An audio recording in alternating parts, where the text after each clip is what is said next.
CCW, as we often refer to it as, is Canadian Construction Women. And essentially we're an organization supporting women in or wanting to be in the construction industry. So we're not a political presence, we just really do it through networking events like the one tonight, mentorship, sponsorship, and aspects like that. It started in 1983, and that's essentially when they divided from an organization called NAWIC, which was National Association of Women in Construction.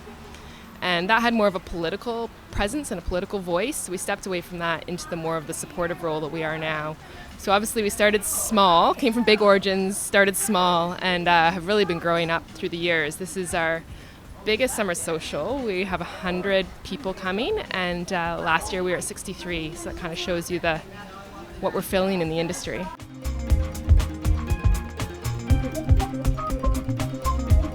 Construction is one of those industries that's quickly growing, and we generally need more people in the industry, and they need more men and women, but obviously it's really underrepresented by women. Not only that, but I think women bring something unique into the industry, and having them as part of the mix is really valuable, and other industries that have more of that mix can really speak to that as well.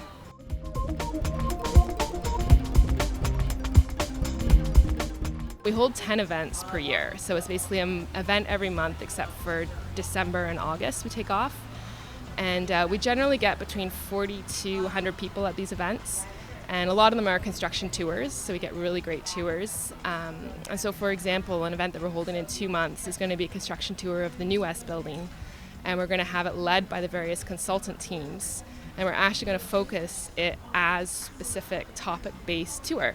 So for example, I'm a project manager with PCL, and that's general contractor, so I know that part of construction, but I don't have an absolute intimate knowledge of the mechanical engineering. So I'm going to sign up for the mechanical engineering part of the tour, and I'll spend 2 hours with the mechanical engineer for the project, literally going through the drawings, going into the mechanical rooms, understanding the systems, understand why they did those sort of things. So it really creates kind of that mentorship and that education side of it. And then obviously we have informal mentoring in terms of if we see someone at an event who we often get through our info line, people will say, oh, I'm looking to connect with a certain person, and we know in our member database someone who might fill that opportunity, and we can sort of say, oh, connect to these couple people, they might provide you what you want.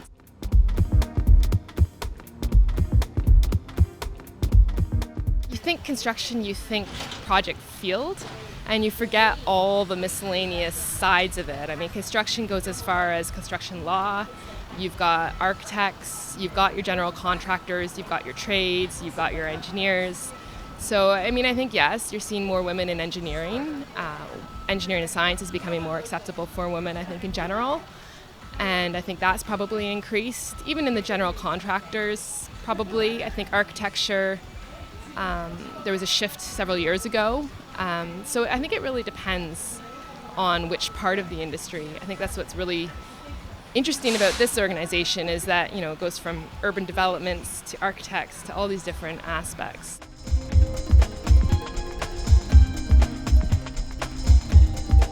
We are primarily based out of the Lower Mainland.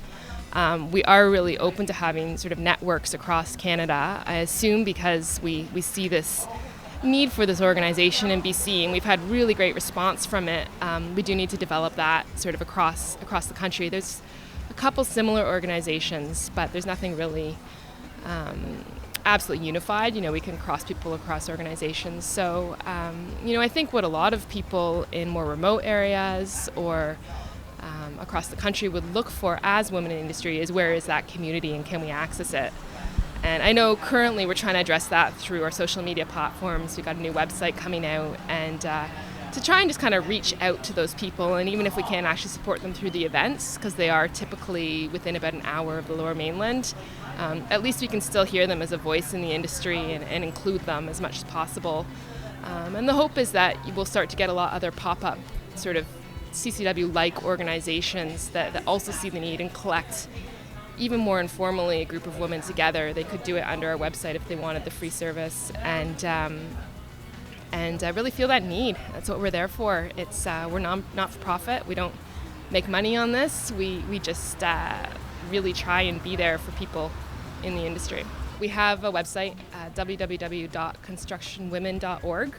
I think if you go to Google and put in Canadian Construction Women, it comes up as the top click. From there, you can get to all the other platforms. We're also on LinkedIn, we're also on Facebook, we're also on Twitter. And that will start to get more unified with the new website in the fall, but that's how we can be reached. And all the emails are connected to another email address. I mean, we're all volunteers. We have one association coordinator who's fantastic, and the rest of us are volunteers, but we do address sort of everything that comes through the door.